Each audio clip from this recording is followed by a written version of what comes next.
here who do not know, we are expecting our 12th baby. So I know that some of you already know, but in case you didn't know, I wanted to make sure you found out. So in case you were wondering why the suit was looking a little tight, now you know.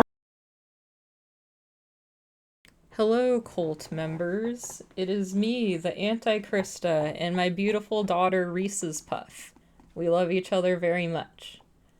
She's gonna be in this video because she likes to be annoying, but it's okay, I still love her. Today's video is about someone with bulging eyes and a noticeable goiter. Her name is Jill Rodrigues. Hi! And to a lesser extent, it's going to be a bit about her husband, David Rodrigues. Some people call him Shrek, which is pretty insulting to Shrek. Shrek the real Shrek? He would never blanket train his kids. He wouldn't keep Fiona pregnant for over 20 years. Shrek's not perfect, but he is a good person, and I also have a shrine to him, as you can see in the background of my video. Jill Rodrigues desperately wants to be famous. She has 13 kids, and she wants to have more, but hopefully she's hit menopause and can no longer reproduce. She documents her entire life, including the lives of her 13 mostly minor children who don't really have a choice in the say. For this video, I'm going to be censoring out as many children as I can, and I'm only going to be talking about the adult children who have left the home. It's an important thing to note that Jill is a victim of purity culture. Her husband became interested in her when she was either 12 or 14, and they got married right as she turned 18 after her high school graduation when he was 25, which is 7 years older than her.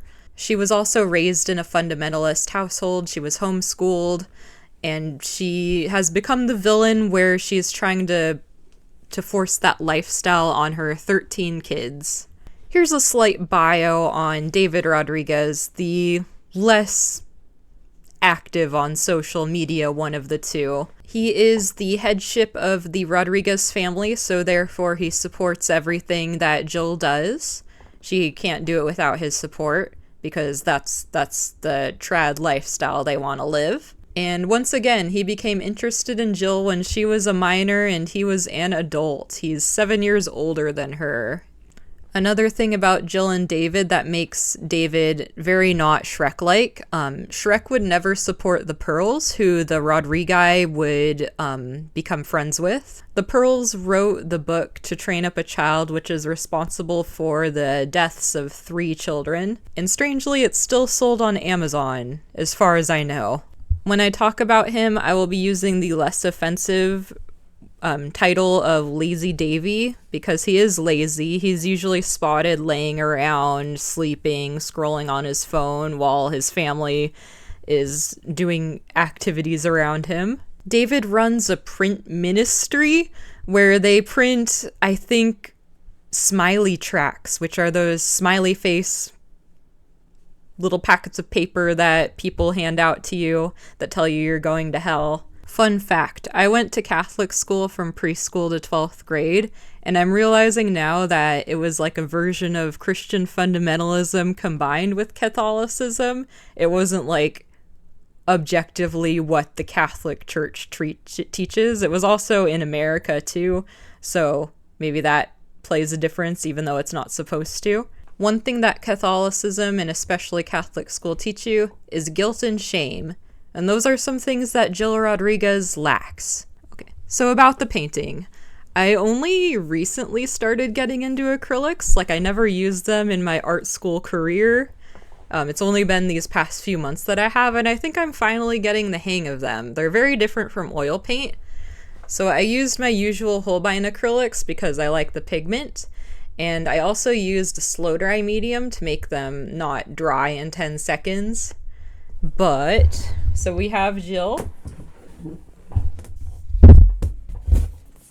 Here she is. Very beautiful. I will post the reference right now.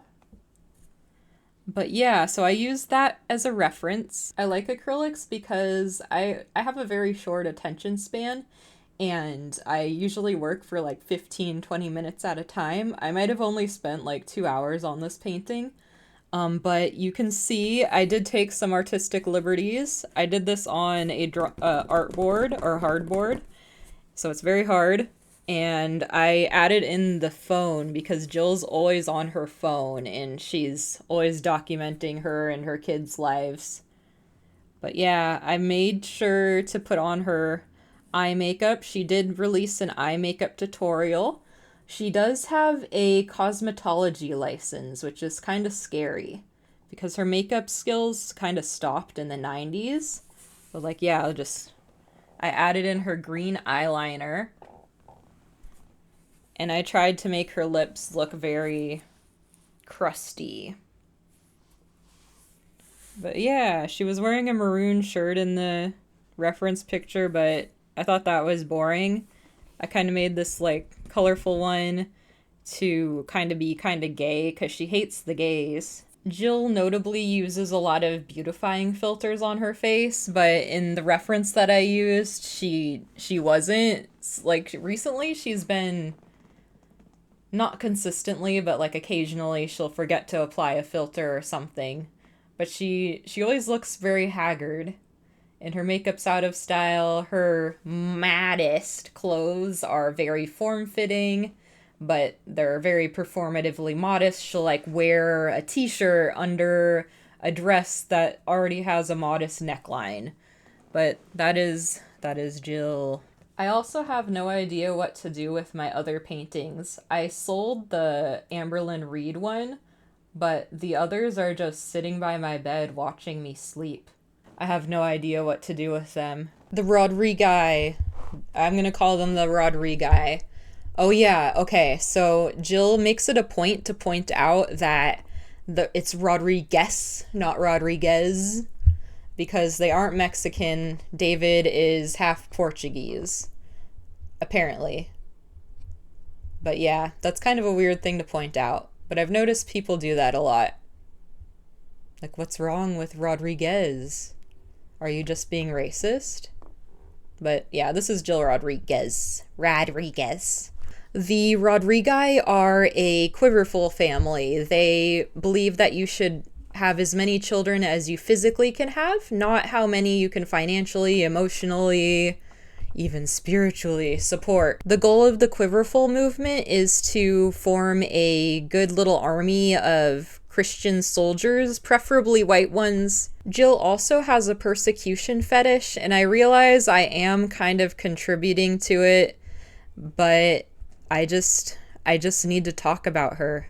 No one wants to listen to me in real life about Jill Rodrigues, but I need to talk about her.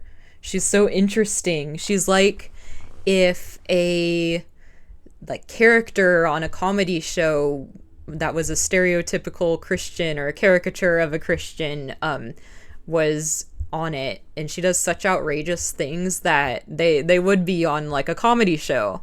And I must remind you, do not interact with her directly on social media. She does have a persecution fetish, so if you mention things like feed your kids, Jill, or say anything negative about her, even positive, she will be persecuted.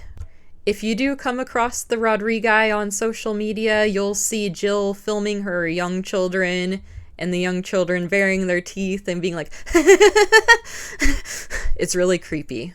And one thing it's important to remember is that Jill is a real person. She's not a caricature in a comedy sketch. She is a real person. The events that I'm about to tell the story of have taken place in real life by Jill Rodrigues and her offspring, but they are not in order. So these are just the most outrageous things that she's done. She's done many more, but I would be here all day if I mentioned them all. So the wildest thing that I think she's done is crash the funeral of 3 children who burnt in a fire. Apparently the house fire was on the news in her area, and she just felt called to go there. And she went to the funeral. She and her 13 offspring, they all went to a funeral of some strangers whose children died in a fire very tragically. And she took a selfie with her 2 oldest daughters and the grieving parents in the caskets. She also live streamed the event, but it got taken down because of public outcry. Although they're adults now, I did decide to censor their faces because they were minors when this happened, I believe, if my timeline is correct. But it wasn't that long ago. And notice how in the selfie picture, her eyes aren't that bulging. I think it's a recent event. And while we're on the topic of funerals, another wild thing Jill has done is had a funeral for her living sister's legs. So Jill's sister Amy and her family, who was also Quiverfull, were in their van and they got into a terrible car accident, and fortunately none of the children or her husband were seriously injured.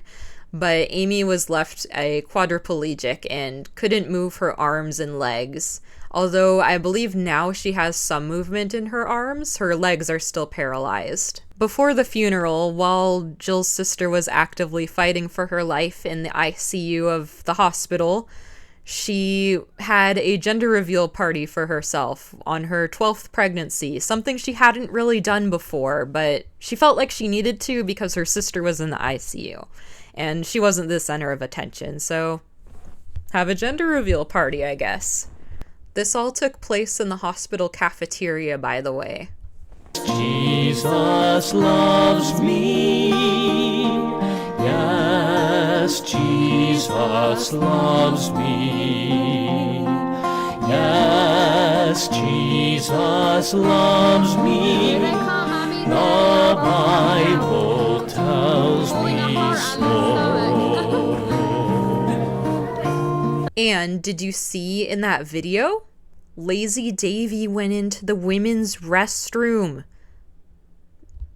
The fundies don't like it when there are trans women in the women's restroom. So if there's a cis man in the women's restroom, but it's okay when he goes in there because Jill's okay with it. However, she did call the police on a transgender IHOP employee, or someone who she thought was transgender, in the women's restroom. And although Amy is a quadriplegic from the accident, her legs are still attached to her body.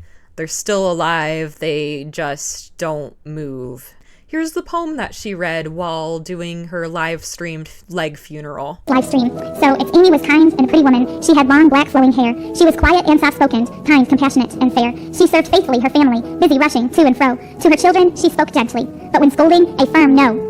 Her house was neat and tidy, every item in its place, never acting high and mighty, but a ready smile on her face. Kevin was her soulmate. Together they would hike. It was more than just fate, this pair that was alike. God put them together, this husband and this wife, to stay married forever, in love, for all of life.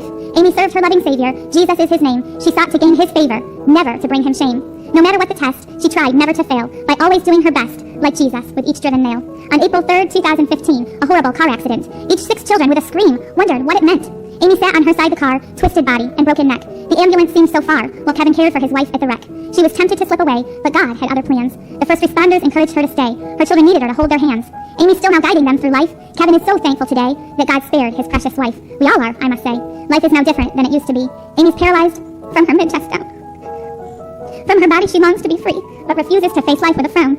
Though crippled in her body, it has not diminished her resolve to serve her loving Savior, be a helpmeet to her mate, teach and guide her 6 children, fill their home with love, not hate. Though the going is not easy, and the trial hard to bear, Amy's glad that to others her story she may share. As Amy goes through this journey, she has to come to realize God has a purpose in everything he does. Someday she'll take hold the prize.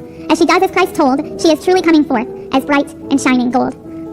I would like to thank Lily Archive for archiving that funeral footage because I, for some reason, couldn't find it anywhere else. So thank you so much. But yeah, Jill's incapable of making even her sister's legs funeral not about herself. As typical with fundies, Jill doesn't believe that women should work outside of the home, so she works for an MLM. In the past, she worked for Plexus, which sells weight loss supplements. Jill loved her Plexus. She loved her many annual vacations that she had. She loved her little outfits. She loved She loved pooping. She was always doing weight loss challenges and toxin cleanses. Although she never appeared to lose any weight from it, Jill would constantly promote those weight loss challenges so that she could poop more. And you may have seen this coming, but Jill did use her sister's paralysis to promote her Plexus. And Kevin and Amy are big advocates.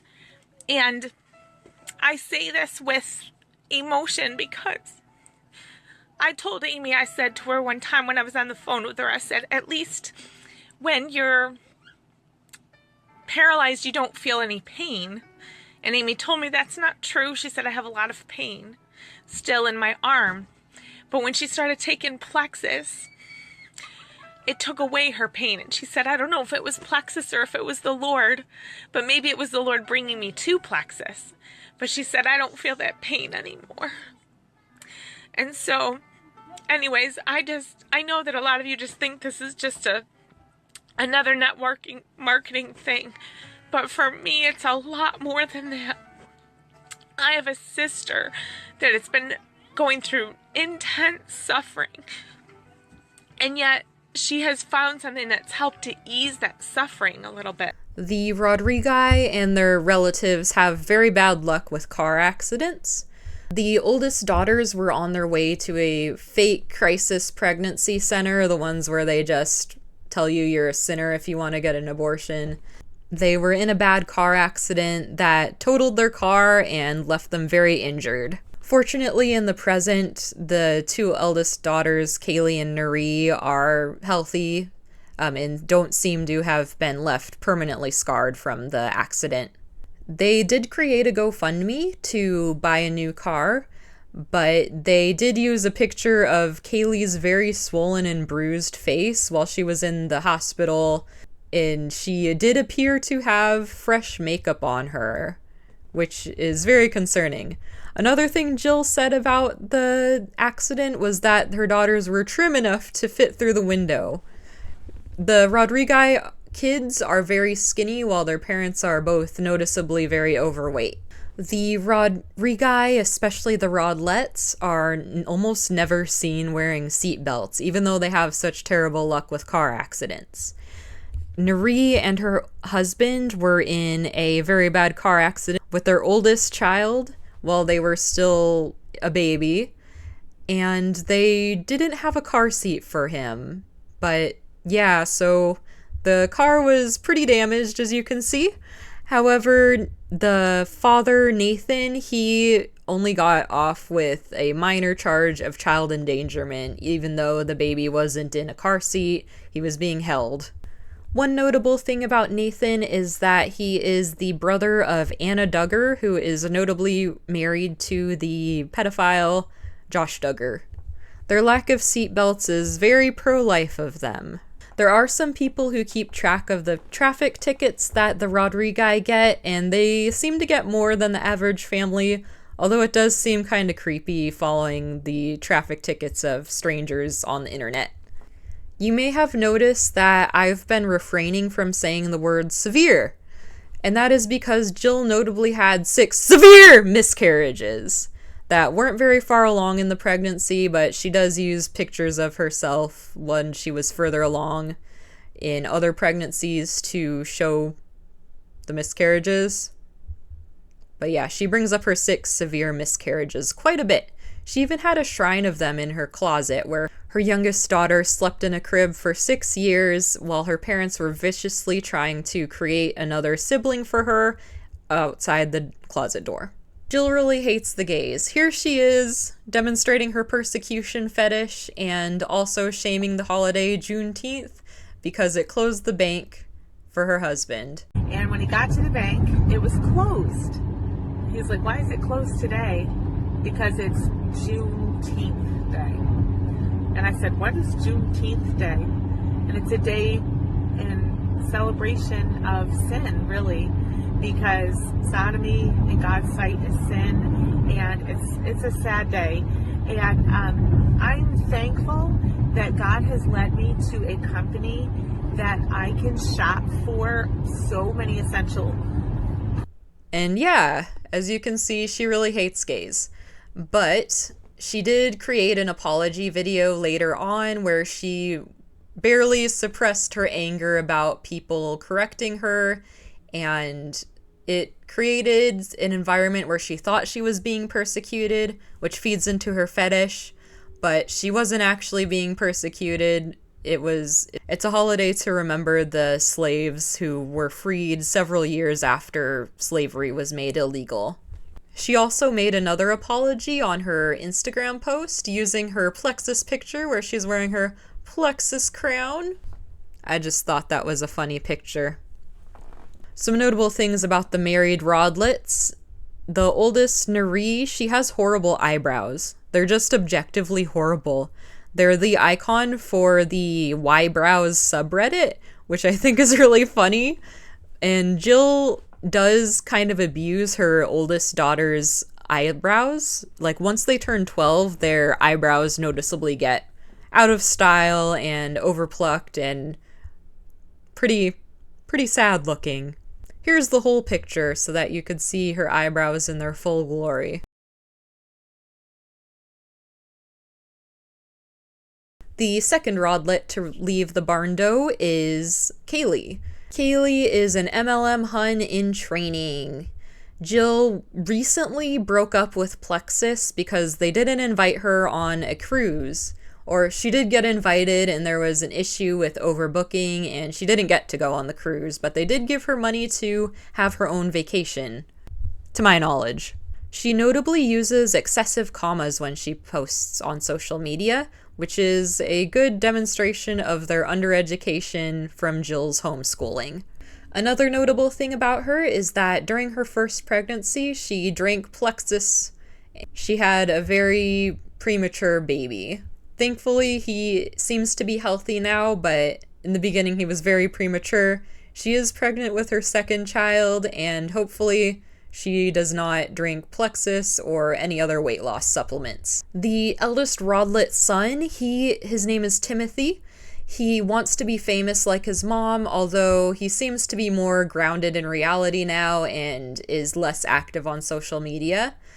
But he did go on a streak where he had a podcast. He became called the Tim Cell because he has very extremely high standards for the modesty of women. The Rodlets are just as bigoted as their parents, they just aren't as outwardly hateful on social media. They are very maladjusted to the real world and think that everything needs to be posted on social media.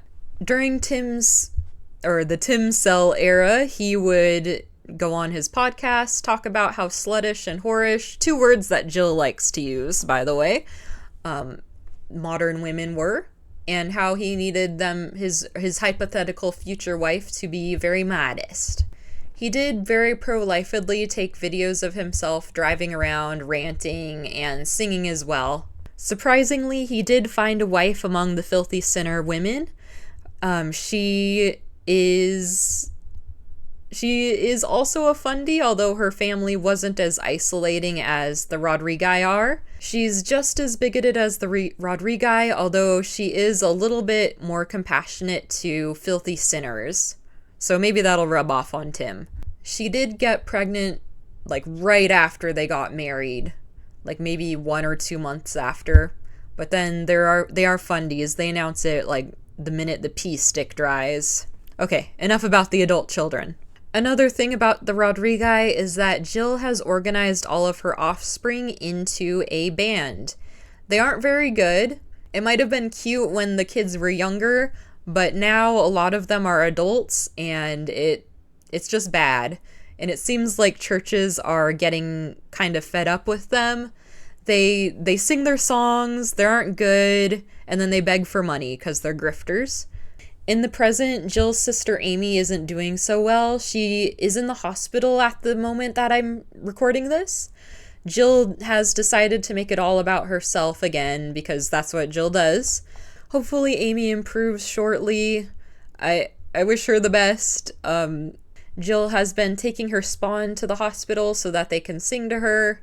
And yeah, she doesn't seem to really benefit from a loud environment. If you're sick and in the hospital, you want it to be quiet.